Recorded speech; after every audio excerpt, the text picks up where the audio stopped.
ನಮಸ್ಕಾರ. Arush picture YouTube ಚಾನಲ್ಗೆ ಸ್ವಾಗತ. ನಾನು ಶ್ರೀನಿವಾಸ ಗೆಜ್ಜಲಗೆರೆ. ನನ್ನ ಇಂದಿನ ಸಂಚಿಕೆಯಲ್ಲಿ ನಾನು ನಿಮಗೆಲ್ಲ ಹೇಳಿದ್ದೆ ಏನಂದರೆ, ನಾವು ತಯಾರು ಮಾಡಿರುವಂತಹ ನಮೋ ವೆಂಕಟೇಶ ಚಿತ್ರದ ಇಂದಿನ ಕಥೆಗಳು, ಅಂದರೆ ತಯಾರಿಗಿಂತ ಮೊದಲು ಏನೇನು ಕೆಲಸಗಳಾಯಿತು, ಹೇಗೆ ನಾನು ಸಿನಿಮಾ ನಿರ್ಮಾಣ ಮಾಡೋದಕ್ಕೆ ಡಿಸೈಡ್ ಮಾಡಿದೆ, ಇದ್ರ ಬಗ್ಗೆ ಹೇಳ್ತೀನಿ ಅಂತ ಹೇಳಿದ್ದೆ. ಸೊ ಅದ್ರ ಬಗ್ಗೆ ಈ ಸಂಚಿಕೆಯಲ್ಲಿ ವಿವರವಾಗಿ ಹಂಚ್ಕೊಳ್ತೀನಿ. ಸೊ ನಾನೇನು ಮಾಡಿದೆ, ಸಿನಿಮಾ ಮಾಡೋದು ಅಂತ ಡಿಸೈಡ್ ಮಾಡಾಯಿತು. ಯಾಕೆಂದರೆ ನನಗೆ ಇಷ್ಟ ಆಯಿತು ಸಿನಿಮಾ ನಿರ್ಮಾಣ ಅಂತ ಮಾಡೋಣ ಅಂತ ಆಯಿತು. ಆದರೆ ಯಾರ ಕೈಲಿ ಸಿನಿಮಾ ನಿರ್ಮಾಣ ಮಾಡಿಸೋದು, ಯಾರು ಸರಿಯಾದ ವ್ಯಕ್ತಿ, ಯಾರು ಸರಿಯಾದ ನಿರ್ದೇಶಕರು ಅಂತ. ಯಾಕೆ ನನಗೂ ಒಂದಷ್ಟು ಜನ ನಿರ್ದೇಶಕರ ಪರಿಚಯ ಇತ್ತು, ಆದರೆ ಯಾರ ಹತ್ರ ಹೋಗೋದು ಅಂತ ಇದ್ದಾಗ ಹೀಗೆ ಯೋಚನೆ ಮಾಡ್ತಾಯಿದ್ದೆ. ಆವಾಗ ನಾನು ಆಗಲೇ ಹೇಳಿದ್ದೆ, ನಾನೊಂದು ಅಪ್ಪ ಅನ್ನೋ ಕಿರುಚಿತ್ರವನ್ನು ಮಾಡಿದ್ದೆ ಅಂತ. ಆ ಕಿರುಚಿತ್ರವನ್ನು ಒಂದು ಮೂವಿ ಗ್ಯಾರೇಜ್ ಅನ್ನೋ ಒಂದು OTT ಪ್ಲ್ಯಾಟ್ಫಾರ್ಮಲ್ಲಿ ಅಪ್ಲೋಡ್ ಮಾಡಿದ್ವಿ. ಅದನ್ನು ನೋಡುವಾಗ ಅಲ್ಲಿ ನನಗೆ ಇನ್ನೊಂದು ಕಿರುಚಿತ್ರ ಸಿಕ್ತು, ತೆರೆಯೋ ಬಾಗಿಲನ್ನು ಅಂತ ಹೇಳ್ಬಿಟ್ಟು. ಅದು ಒಂದು 30-35 ನಿಮಿಷ ಇತ್ತು. ಬಟ್ ನೋಡ್ತಾ ಇದ್ದೆ, ಎಲ್ಲೂ ಕೂಡ ನನಗೆ ಬೇಜಾರಾಗಲಿಲ್ಲ, ತುಂಬ ಹಿಡಿದು ನಿಲ್ಲಿಸಿತ್ತು. ಸರಿ, ನೋಡಿ ಆದಮೇಲೆ ಯಾರಿದು, ಯಾರು ಮಾಡಿರೋದು, ಯಾರು ನಿರ್ದೇಶನ ಮಾಡಿರೋದು ಅಂತ ನೋಡಿದೆ. ಆವಾಗ ನಿರ್ದೇಶಕರ ಹೆಸರು ಗೊತ್ತಾಯಿತು. ಅದು ವಿಜಯ್ ಭಾರದ್ವಾಜ್ ಅಂತ ಅಂದ್ಬಿಟ್ಟು ಮೈಸೂರವರು. ಜೊತೆಗೆ ಅದರಲ್ಲಿ ಅವರೇ ಕೂಡ ಹೀರೋ ಆಗಿ ಆ್ಯಕ್ಟ್ ಮಾಡಿದರು. ಸೊ ತುಂಬ ಚೆನ್ನಾಗಿದೆ ಅಂತಂದ್ಬಿಟ್ಟು, ಹಾಗೆ ನನಗೆ ಅದು ಮೂವಿ ಗ್ಯಾರೇಜು ವಿಷಯಕ್ಕೆ ಬಂದಾಗ ಒಬ್ಬರು ಪರಿಚಯ ಆಗಿದ್ರು, ಜಗನ್ನಾಥ ರಾವ್ ಅಂತ. ಅವ್ರ ಹತ್ರ ವಿಚಾರಿಸಿದೆ, ಯಾರಿದು, ನಿಮ್ಗೆ ಗೊತ್ತಾ ಇವರು ಅಂತ ಹೇಳ್ಬಿಟ್ಟು. ಆಗ ಅವ್ರು ಹೇಳಿದ್ರು, ಇಲ್ಲ ಗೊತ್ತು, ನಾನು ಅವ್ರ ಜೊತೆ ಕೆಲಸ ಮಾಡಿದ್ದೀನಿ, ತುಂಬ ಡೆಡಿಕೇಟೆಡು, ತುಂಬ ಹಾರ್ಡ್ ವರ್ಕಿಂಗು, ತುಂಬ ಟ್ಯಾಲೆಂಟೆಡ್ ಅಂತ. ಏನಕ್ಕೆ ಅಂತ ಕೇಳಿದ್ರು. ಇಲ್ಲ, ಹಿಂಗೆ ನಾನು ಒಂದು ಸಿನಿಮಾ ಮಾಡಬೇಕು ಅಂತ ಅಂದ್ಕೊಂಡಿದ್ದೀನಿ, ಅದರಿಂದ ಒಳ್ಳೆಯ ಡೈರೆಕ್ಟ್ರನ್ನ ಹುಡುಕ್ತಾ ಇದ್ದೆ, ಅದರಿಂದ ನಿಮ್ಗೆ ಕೇಳೋಣ ಹೇಗೆ ಇವರು ಅಂತ ಹೇಳಿದಕ್ಕೆ ಅವ್ರು ಒಳ್ಳೆಯ ವಿಷಯಗಳನ್ನೇ ಹೇಳಿದ್ರು. ಬಟ್ ಹೇಳಿದ ತಕ್ಷಣ ನಾನು ತುಂಬ ಇದು ಮಾಡ್ಕೊಳ್ಳೋಕೆ, ಯಾಕೆಂದರೆ ಸ್ನೇಹಿತರು ಅಂದಮೇಲೆ ಒಳ್ಳೆಯ ವಿಷಯನೇ ಹೇಳ್ತಾರೆ. ಅವ್ರು ಒಳ್ಳೆಯವರು ಇದ್ದರೂ ಇರ್ಬೋದು, ಒಳ್ಳೆಯವರು ಇಲ್ಲದೇ ಇದ್ದರೂ ಕೂಡ ಸ್ನೇಹಿತರ ಬಗ್ಗೆ ಎಲ್ಲ ಒಳ್ಳೆಯದನ್ನೇ ಹೇಳ್ತಾರೆ. ಬಟ್ ಆದರೆ ಹೇಗೆ ನಾನು ನಂಬಿಕೊಂಡು ಇವ್ರನ್ನ ಇದು ಮಾಡೋದು ಅಂತ ಅಂದ್ಬಿಟ್ಟು, ಸರಿ ನಂಬರೆಲ್ಲ ತೊಗೊಂಡೆ, ಅವ್ರ ಹತ್ರ ಕೊಟ್ಟಿರೋ ನಂಬರ್ ನಾನು ಮಾತಾಡ್ತೀನಿ ಅಂತ ಅಂದ್ಬಿಟ್ಟು. ಬಟ್ ಪ್ಯಾರಲಾಗಿ ನಾನು ಅವರ ಪ್ರೊಫೈಲ್ನ ಚೆಕ್ ಮಾಡಿಕೊಂಡು ಹೋಗ್ತಾ ಇದ್ದೆ, ಹೇಗೆ ಏನೇನು ಮಾಡಿರ್ಬೋದು ಇವರು ಅಂತ ವಿಷಯಗಳನ್ನ ಕಲೆಕ್ಟ್ ಮಾಡ್ತಾ ಹೋದೆ. ಸೊ ಈಗ ಪರಿಚಯ ಆದಮೇಲೆ ಅವ್ರದ್ದು ವಿಜಯ್ ಭಾರದ್ವಾಜ್ ಅವ್ರದ್ದು ನನಗೆ CV ಸಿಗುತ್ತೆ. ಅದು ಹೇಗಿತ್ತು ಅಂದರೆ, ಈಗ ಕಾರ್ಪೊರೇಟ್ ಕೆಲಸಕ್ಕೆ ಅಪ್ಲೈ ಮಾಡಿದಾಗ ಎಲ್ಲ ಕೆಲಸಗಳನ್ನು ಏನೇನು ಎಕ್ಸ್ಪೀರಿಯೆನ್ಸ್ ಇದೆ, ಏನೇನು ಕೆಲಸ ಮಾಡಿದ್ದಾರೆ ಅಂತೆಲ್ಲ ಅದೇ ಥರ ಇತ್ತು. ಸರಿ, ನಾನು ನೋಡ್ತಾ ಹೋದೆ. ಆವಾಗ ಗೊತ್ತಾಯಿತು, ಅವರು TN ಸೀತಾರಾಮ್ ಅವರ ಕೆಳಗಡೆ ಸಹಾಯಕ ನಿರ್ದೇಶಕರಾಗಿ ಕೆಲಸ ಮಾಡಿದರು. ಮತ್ತು ಅವರ ಒಂದು ಮಹಾಪರ್ವ ಧಾರಾವಾಹಿಯಲ್ಲಿ DCP ವಿಜಯನಾಥ್ ಅನ್ನೋ ಒಂದು ರೋಲ್ ಮಾಡಿದರು. ಜೊತೆಗೆ ಸಂಭಾಷಣೆಯನ್ನು ಕೂಡ ಬರೆದಿದ್ದರು. ಇದ್ರ ಜೊತೆಗೆ ಒಂದು ಮಲ್ಟಿ ಸ್ಟಾರ್ ಸಿನಿಮಾಗೆ ಒಂದು ಸಹಾಯಕ ನಿರ್ದೇಶಕರಾಗಿ ಕೆಲಸ ಮಾಡಿದರು. ಜೊತೆಗೆ ಒಂದು ತುಳು ಸಿನಿಮಾಕ್ಕೆ ಸಂಭಾಷಣೆ ಚಿತ್ರಕಥೆ ಬರೆದು, ಮತ್ತು ಉತ್ತರ ಕರ್ನಾಟಕದ ಒಂದು ಸಿನಿಮಾಗೆ ಚಿತ್ರಕಥೆ ಸಂಭಾಷಣೆಯನ್ನು ಬರೆದು, ನಂತರ ಒಂದು 4 ಕಿರುಚಿತ್ರಗಳನ್ನು ಕೂಡ ತಾವೇ ನಿರ್ದೇಶನ ಮಾಡಿದರು. ಸೊ ಆವಾಗ ನನಗನ್ನಿಸ್ತು, ಏನಕ್ಕೆ ಈ ವ್ಯಕ್ತಿ ಸರಿ ಅನ್ನಿಸ್ತು ಅಂತಂದರೆ, ನಾನು ಕೂಡ ಅದೇ ಥರ ಬಂದಿದ್ದೆ. ಯಾಕೆ ನನಗೂ ಕೂಡ ಸಾಹಿತ್ಯ ಬರೀಬೇಕು, ಸಿನಿಮಾ ನಿರ್ಮಾಣ ಮಾಡಬೇಕು ಅಂತ. ಆದರೆ ನಾನು ಏಕಾಏಕಿ ಆ ಸ್ಟೆಪ್ ಬರಲಿಲ್ಲ. ನಾನು ಕೂಡ ನಾನಾಗಲೇ ಹಿಂದಿನ ಸಂಚಿಕೆಯಲ್ಲಿ ಹೇಳಿದಾಗೆ ಸಾಹಿತ್ಯ ಬರೆಯೋದು ಹೇಗೆ ಅಂತ ಕಲ್ತ್ಕೊಂಡು ಒಂದು ಕಿರುಚಿತ್ರವನ್ನು ನಿರ್ಮಾಣ ಮಾಡಿ ಬಂದಿದ್ದೆ. ಅದೇ ರೀತಿ ಅವರು ಕೂಡ ಕಿರುಚಿತ್ರ ನಿರ್ದೇಶನ ಮಾಡಿ ಸಂಭಾಷಣೆ ಮತ್ತು ಚಿತ್ರಕಥೆಯನ್ನೆಲ್ಲ ಬರೆದು ಮುಂದಿನ ಹೆಜ್ಜೆಗೆ ಕಾಯ್ತಾಯಿದ್ರು. ಸೊ ನನಗನ್ನಿಸ್ತು, yes, he is the right candidate so that I can go with him ಅಂತ ಅನ್ನಿಸ್ತು. ಹಾಗಾಗಿ ಮುಂದಿನ ಹೆಜ್ಜೆ ಇಟ್ಟು, ಸರಿ ಬನ್ನಿ ಒಂದು ಸಲ ಮೀಟ್ ಮಾಡೋಣ ಅಂತ ಹೇಳಿದೆ. ಸರಿ, ಮೀಟ್ ಮಾಡೋಕ್ಕಿಂತ ಮೊದಲು ಒಂದು ಸಲ ಫೋನ್ ಮಾಡೋಣ ಅಂದ್ಬಿಟ್ಟು, ಫೋನ್ ನಂಬರ್ ಇತ್ತಲ್ಲ, ಫೋನ್ ಮಾಡಿದೆ. ಹೀಗೆಲ್ಲ ಪರಿಚಯ ಎಲ್ಲ ಮಾಡ್ಕೊಂಡಾದ್ಮೇಲೆ, ಅದೇ ವಿಜಯ್, ಹೀಗೆ ಒಂದು ಶಾರ್ಟ್ ಫಿಲ್ಮ್ ಇದು ಸಿನಿಮಾ ಮಾಡೋಣ ಅಂತ ಅಂದ್ಕೊಂಡಿದ್ದೀನಿ, ಲೋ ಬಜೆಟಲ್ಲಿ ಅಂತ ಹೇಳಿದೆ. ಸರಿ ಸರ್, ಲೋ ಬಜೆಟ್ ಅಂದರೆ ಹೇಗೆ, ಎಷ್ಟು ನಿಮ್ಮದು ಬಜೆಟ್ಟು ಅಂದರು. ನನಗೆ ಗೊತ್ತಿಲ್ವಲ್ಲ, ಹಾಗಾಗಿ ನನ್ನ ಒಂದು ಕೆಪಾಸಿಟಿ ಏನಿತ್ತು, ಒಂದು 20 ಲಕ್ಷದಲ್ಲಿ ಒಂದು ಫಿಲಮ್ ಮಾಡ್ಬೋದಾ ಅಂತಂದೆ. ತಕ್ಷಣ ಅವ್ರು ಹೇಳಿದಂದರೆ, ಸರ್ ಒಂದು ಕೆಲಸ ಮಾಡಿ, ಆ 20 ಲಕ್ಷ ನನಗೆ ಕೊಟ್ಬಿಡಿ, ಒಂದು 3 ವರ್ಷ ಆದಮೇಲೆ ಒಂದು 5 ಲಕ್ಷ ಸೇರಿಸಿ ನಿಮ್ಗೆ 25 ಲಕ್ಷ ವಾಪಸ್ ಕೊಡ್ತೀನಿ ಅಂದರು.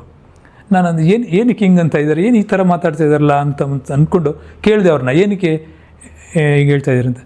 ಸರ್, ಯಾವುದೇ ಕಾರಣಕ್ಕೂ ಇಷ್ಟು ಬಜೆಟಲ್ಲಿ ಖಂಡಿತ ಮಾಡೋಕ್ಕಾಗಲ್ಲ. ಯಾಕೆ ನಾನು ಸುಮ್ಮನೆ ನಿಮಗೆ ಹೇಳಿ ನಂಬಿಸಿ ಇದು ಮಾಡೋಕ್ಕಾಗಲ್ಲ, ಅದಕ್ಕೆ ಬೇರೆಯಾದ ಬಜೆಟ್ ಇರ್ತದೆ.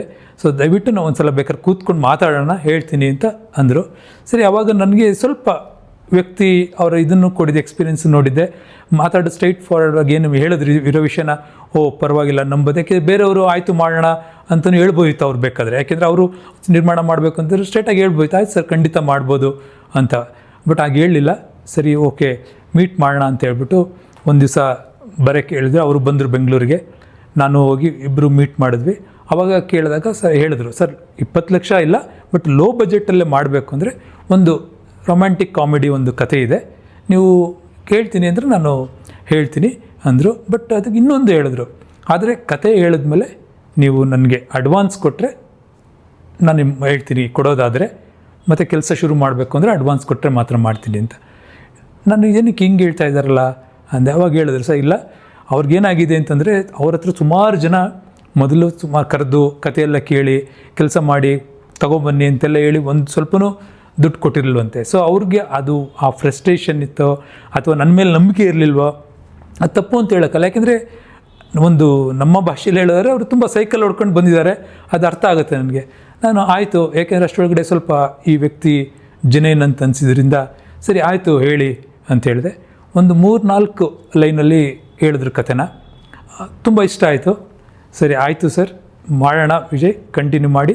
ಸರಿ ಆಯಿತು, ನೀವೇನೋ ನಿರ್ದೇಶನ ಮಾಡ್ತೀರಾ, ಹೀರೋ ಯಾರು ಅಂತ ಕೇಳಿದೆ. ಅದಕ್ಕೆ ಇಲ್ಲ ಸರ್ ನಾನೇ ಇದರಲ್ಲಿ ಹೀರೋ ಆಗಿ ಮಾಡ್ತೀನಿ ಅಂದರು. ನನಗೇನು ಆಶ್ಚರ್ಯನೂ ಆಗಲಿಲ್ಲ, ಯಾಕೆಂದರೆ ನಾನು ಅವ್ರ ಕಿರುಚಿತ್ರದಲ್ಲಿ ನೋಡಿದ್ದೆ ಅವರ ಸ್ಕ್ರೀನ್ ಪ್ರೆಸೆನ್ಸು ಹೇಗಿರ್ತದೆ, ಅವ್ರ ಆ್ಯಕ್ಟಿಂಗ್ ಇರ್ಬೋದು, ಅವ್ರ ಸಂಭಾಷಣೆ ಎಲ್ಲ ಇರ್ಬೋದು. ತಕ್ಷಣ ಆಯಿತು ಓಕೆ ಅಂಥೇಳಿ ಅಲ್ಲೇ ಡಿಸೈಡ್ ಮಾಡಿಕೊಂಡು ಅಡ್ವಾನ್ಸನ್ನು ಕೂಡ ಕೊಟ್ಟು, ಸರಿ ನೀವು ನಿಮ್ಮ ಕೆಲಸ ಶುರು ಮಾಡಿ ನನಗಿಷ್ಟ ಆಗಿದೆ ಅಂತೇಳಿ. ಆವಾಗ ಹೇಳಿದ್ರು, ಸರ್ ನೀವು ಅಡ್ವಾನ್ಸ್ ಕೊಟ್ಟಿದ್ದೀರಾ, ಕೊಟ್ಟಿದ ತಕ್ಷಣ ನೀವು ನಾಳೆನೇ ಅಥವಾ ಒಂದು ವಾರಕ್ಕೇ ಏನಾಯಿತು ರೆಡಿ ಆಯಿತಾ ಕೇಳಬಾರ್ದು, ನನಗೆ 2-3 ತಿಂಗಳು ಟೈಮ್ ಬೇಕು, ಕಥೆನೆಲ್ಲ ರೆಡಿ ಮಾಡಿ ನಿಮ್ಮ ಮುಂದೆ ನನಗೆ ಕತೆ ಇದೆ, ಚಿತ್ರಕಥೆ ಬರೀಬೇಕು, ಅದನ್ನು ಪ್ರೆಸೆಂಟ್ ಮಾಡೋಕ್ಕೆ ನನಗೆ 2-3 ತಿಂಗಳು ಬೇಕು ಅಂದು. ಸೊ ಅದು ಇನ್ನೊಂದು ಪ್ಲಸ್ ಪಾಯಿಂಟ್ ಆಯಿತು ನನಗೆ, ಯಾಕೆಂದರೆ ನನಗೆ ಗೊತ್ತಾಗ್ತಾ ಹೋಯಿತು, ಇಲ್ಲ ಇದು ಜೆನ್ಯೂನ್ ವ್ಯಕ್ತಿ, ಅವ್ರು ಹೇಳ್ಬೋದು ಅಲ್ಲೂ ಕೂಡ ಇನ್ನೊಂದು 2 ವಾರದಲ್ಲಿ ನಿಮಗೆ ರೆಡಿ ಮಾಡಿ ಹೇಳ್ತೀನಿ ಅಂತ.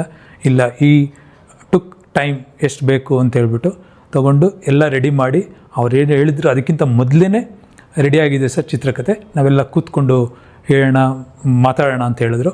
ಸರಿ ನಾನು ನಮ್ಮ editor, music composer, music director ಮತ್ತು ವಿಜಯ್ ಅವರು ಎಲ್ಲರೂ ಕೂತ್ಕೊಂಡು ಕಥೆಯನ್ನು ಕೇಳಿದ್ವಿ, ಚಿತ್ರಕಥೆನ. ತುಂಬ ಚೆನ್ನಾಗಿತ್ತು, ತುಂಬ ಇಷ್ಟ ಆಯಿತು. ಸರಿ ಆಯಿತು ನಾವು ಮುಂದುವರಿಯೋಣ ಅಂಥೇಳಿ ಅವರು ನನ್ನ ಸರ್ ಮುಂದೆ ಸಂಭಾಷಣೆ ಬರೆಯೋದಕ್ಕೆ ಶುರು ಮಾಡ್ತೀನಿ ಅಂತ ಹೇಳಿದ್ರು. ಸರಿ ಈಗ ಕತೆ ಏನಾದ್ರು ರೆಡಿ ಆಯಿತು, ಚಿತ್ರಕಥೆ ರೆಡಿಯಾಗಿದೆ, ಸಂಭಾಷಣೆಗೆ ಹೋಗ್ತಾಯಿದೆ, ಇನ್ನು ಹಾಡುಗಳ ಬಗ್ಗೆ ನಾವು ಡಿಸೈಡ್ ಮಾಡಬೇಕು ಅಂತ ಹೇಳಿದ್ರು.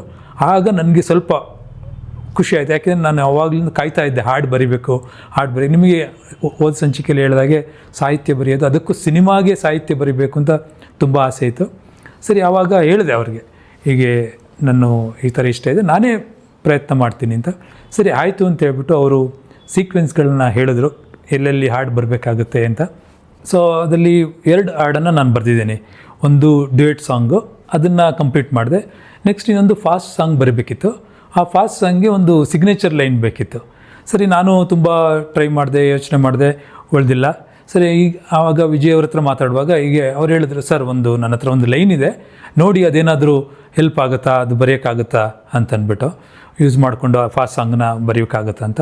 ಸರಿ ಹೇಳಿ ಅಂತಂದೆ. ಅದಕ್ಕೆ ಅವ್ರು ಏನು ಹೇಳಿದ್ರು ಅಂದರೆ, ಹೋ ಎಂದಿದೆ ಈ ಹೃದಯ ಮನಸೋತ ಈ ಸಮಯ ಅಂತ ಹೇಳಿದ್ರು. ನನಗೆ ಯಾಕೋ ಇದು ಚೆನ್ನಾಗಿದೆ, ಇದನ್ನು ಯೂಸ್ ಮಾಡಿಕೊಂಡು ಆ ಫಾಸ್ಟ್ ಸಾಂಗ್ ಬರಿಬೋದು ಅಂತಂದ್ಬಿಟ್ಟು ಸರಿ ಪಲ್ಲವಿ ಚರಣ ಎಲ್ಲ ಬರೆದು ಹಾಡನ್ನು ಕಂಪ್ಲೀಟ್ ಮಾಡಿದೆ. ಅದು ಚೆನ್ನಾಗೂ ಬಂತು. ಸರಿ ಆಯಿತು. ಹೀಗೆ ಒಂದು ಸ್ವಲ್ಪ ದಿವಸ ಆದಮೇಲೆ ನನಗೆ ಚೆನ್ನಾಗಿ ಹೊಳಿತು, ಇವ್ರಿಗೆ ಹೆಂಗೆ ಇದು ಲೈನ್ ಹೊಳಿತು ಕೇಳಬೇಕಲ್ಲ ಅಂತ ಅನ್ನಿಸ್ತು. ಏಕೆ ಅಂತಂದರೆ ಅವರು ಬೇಸಿಕಲಿ ವಿಜಯ್ ಅವರು ಡಿಪ್ಲೊಮೊ ಇನ್ ಆಟೋಮೊಬೈಲ್ ಇಂಜಿನಿಯರಿಂಗ್ ಓದಿರೋದು. ಅವ್ರಿಗೆ ಕಾರು ಮತ್ತು ಬೈಕ್ ಅಂದರೆ ತುಂಬ ಇಷ್ಟ. ಜೊತೆಗೆ ಸುಮ್ಮನೆ ಇರೋದಿಲ್ಲ ಅವರು, ಏನಾದರೂ ಬೈಕ್ ಬಿಚ್ಚೋದು, ಇಂಜಿನ್ ಚೇಂಜ್ ಮಾಡೋದು, ಪವರ್ ಜಾಸ್ತಿ ಮಾಡೋದು, ಈ ಥರ ಏನಾದ್ರು ಒಂದು ಮಾಡ್ತಾ ಇರ್ತಾರೆ, ಸುಮ್ಮನೆ ಕೂತ್ಕೊಳ್ಳೋ ಅಭ್ಯಾಸ ಅಲ್ಲ ಅವ್ರದ್ದು. ಸೊ ಅವ್ರ ಹತ್ರ ಒಂದು ಸುಜುಕಿ ಮ್ಯಾಕ್ಸ್ 100R ಬೈಕ್ ಇತ್ತು. ನನ್ನ ಹತ್ರ ಒಂದು ಸುಜುಕಿ ಸಮೀರಾ ಇತ್ತು. ನಾವೇನು ಮಾಡ್ತಿದ್ವಿ, ಪೆಟ್ರೋಲ್ ಹಾಕ್ಸ್ಕೊಳ್ಳೋದು, ಓಡಾಡೋದು ಅಷ್ಟೇ. ಬಟ್ ಅವ್ರು ಹಂಗಲ್ಲ, ಏನಾದ್ರು ಕಿತಾಪತಿ ಮಾಡಿಕೊಂಡು ಏನಾದ್ರು ಚೇಂಜ್ ಮಾಡೋದು, ಪವರ್ ಜಾಸ್ತಿ ಮಾಡೋದು, ಹಿಂಗೆ ಮಾಡಿಕೊಂಡು ಒಂದು ಸಲ ಏನು ಮಾಡಿದ್ದಾರೆ, ಅದೆಲ್ಲ ಬಿಚ್ಚಿ ಪವರ್ನ ಜಾಸ್ತಿ ಮಾಡಿಕೊಂಡು ಈ JP ನಗರ್ ರೋಡಲ್ಲಿ ಜೋರಾಗಿ ಹೋಗಿದ್ದಾರೆ. ಅದು ಹೋಗುವಾಗ ಅದು ಜೋರಾಗಿ ಹೋ ಅಂತ ಶಬ್ದ ಮಾಡಿದೆ. ಆವಾಗ ಆ ಲೈನ್ ಹೊಳಿತಂತೆ ಅವ್ರಿಗೆ, ಹೋ ಎಂದಿದೆ ಈ ಹೃದಯ ಮನಸೋತ ಈ ಸಮಯ ಅಂತ. ಇದೇನಕ್ಕೆ ಕೇಳ್ತಾ ಇದ್ದೀನಿ ಅಂದರೆ, ಸೊ ನಮಗೆಲ್ಲ ಏನಂದರೆ ಹಾಡು ಬರೆಯುವಾಗ ಆ ಪ್ರಕೃತಿ ನೋಡಿ ಇಲ್ಲ ಯಾವುದೋ ಜೀವನದ ಅನುಭವದ ನೆನಪಾಗಿ ಆದರೂ ಆವಾಗ ನಮಗೆ ಹೊಳೆಯುತ್ತೆ ಆ ಶಬ್ದಗಳಿರ್ಬೋದು ಅಥವಾ ಲೈನ್ಗಳಿರ್ಬೋದು. ಆದರೆ ಅವ್ರಿಗೆ ಅವ್ರ ಸುಜುಕಿ ಬೈಕ್ ಸೈಲೆನ್ಸರ್ ಪೈಪ್ ಸೌಂಡಿಂದ ಇನ್ಸ್ಪಿರೇಷನ್ ಆಗಿ ಆ ಲೈನ್ ಉಳಿದಿದೆ. ಅದಕ್ಕೆ ನಿಜವಾಗ್ಲೂ ಆ ಬೈಕಿಗೆ ಥ್ಯಾಂಕ್ಸ್ ಹೇಳ್ಬೇಕು ನಾವು. ಸೊ ತುಂಬ ಚೆನ್ನಾಗಿ ಬಂತು. ಕೊನೆಗೆ ಅದನ್ನು ನಾನು ಏನಕ್ಕೆ ಅಂದ್ಕೊಂಡಿದ್ದೆ, ನಾನು ಅಂದ್ಕೊಂಡ್ಬಿಟ್ಟಿದ್ದೆ ಅವ್ರಿಗೇನೋ ಯಾರ್ದೋ ಮೇಲೆ ಲವ್ ಆಗಿದೆ, ಯಾರೋ ಹುಡುಗಿ ಮೇಲೆ, ಆವಾಗ ಲೈನ್ ಬಂದಿದೆ. ಆಮೇಲೆ ಅಂದರು ಆ ಲೈನ್ ಬಂದಮೇಲೆ ಮುಂದಕ್ಕೆ ಬರೆದಿಲ್ಲ ಅಂತ ಕೇಳಿದಾಗ, ಇಲ್ಲ ಸರ್ ಮುಂದಕ್ಕೆ ಬರಿಲ್ಲ, ಸುಮ್ಮನೆ ಆಗ್ಬಿಟ್ಟು ನಂಗೆ ಗೊತ್ತಾಗಲಿಲ್ಲ ಅಂದರು. ಆವಾಗ ಅಂದ್ಕೊಂಡೆ ಮೋಸ್ಟ್ಲಿ ಮುಂದಕ್ಕೆ ಲವ್ ಬ್ರೇಕಪ್ ಆಯ್ತೇನೋ, ಅದಕ್ಕೆ ಅಲ್ಲಿಗೆ ಸ್ಟಾಪ್ ಆಯಿತು ಅಂತ. ಬಟ್ ಈ ಥರ ಇನ್ಸ್ಪಿರೇಷನಿಂದ ಬಂದಿತ್ತು ಅಂತ ಗೊತ್ತಾಗಿಲ್ಲ. ಬಟ್ ತುಂಬ ಚೆನ್ನಾಗಿ ಬಂತು. ಸರಿ, ಆ 2 ಹಾಡುಗಳು ಆದಮೇಲೆ ಸರಿ ನಾವು ಹೇಗೆ ಚೆನ್ನಾಗಿ ಬಂದಿದೆಯೋ ಏನೋ ಗೊತ್ತಿಲ್ಲ, ನಾವೇನೋ ಬರೆದಿದ್ದೀವಿ, ನಮ್ಗೆ ಚೆನ್ನಾಗಿರುತ್ತೆ, ಬಟ್ ಯಾರನ್ನಾದ್ರು ಕೇಳಬೇಕಲ್ಲ ಅಂತಂದ್ಬಿಟ್ಟು ನಾವು ಮೊದಲು ಮಾಡಿದ್ದು ನಮ್ಮ ಗುರುಗಳು ಮತ್ತು ಹಿರಿಯರ ಸ್ಥಾನದಲ್ಲಿ ನಿಂತ್ಕೊಂಡು ನಮ್ಮ ಒಂದು ಸಿನಿಮಾಗೆ ಸಂಪೂರ್ಣ ಸಹಕಾರ ಕೊಡ್ತಾ ಇರುವಂಥ, ಸಪೋರ್ಟ್ ಮಾಡ್ತಾ ಇರುವಂಥ ವಿ ಮನೋಹರ್ ಸರ್ ಅವ್ರ ಹತ್ರ ಹೋಗಿ ತೋರಿಸಿದ್ವಿ. ಅವ್ರು ಇಷ್ಟೇ ಹೇಳಿದ್ದು ನೋಡ್ಬಿಟ್ಟು, ಎರಡೂ ತುಂಬ ಚೆನ್ನಾಗಿದೆ, ಯಾವ ಚೇಂಜಸ್ಸು ಬೇಕಾಗಿಲ್ಲ, ಇದು ಮ್ಯೂಸಿಕ್ ಕಂಪೋಸಿಷನ್ಗೆ ಹೋಗ್ಬೋದು ಅಂತ ಹೇಳಿದ್ರು. ಅದು ಎಷ್ಟು ಖುಷಿ ಆಯಿತು ಅಂತಂದರೆ ನನಗೆ, ಯಾಕೆ ನಾನು ಮೊದಲನೇ ಸಲ ಸಿನಿಮಾಗೆ, ಅದು ನನ್ನ ಸಿನಿಮಾಗೆ ನಾನು ಹಾಡುಗಳನ್ನ ಬರೆದಿದ್ದು. ಅದು ವಿ ಮನೋಹರ್ ಸರ್ ಅಂತವರು ಚೆನ್ನಾಗಿದೆ, ಏನೂ ಚೇಂಜಸ್ ಬೇಡ ಅಂತ ಹೇಳಿದಾಗ ತುಂಬ ಖುಷಿನೂ ಆಯಿತು. ಜೊತೆಗೆ ಒಂದು ಸ್ವಲ್ಪ ಆತ್ಮವಿಶ್ವಾಸನೂ ಬಂತು.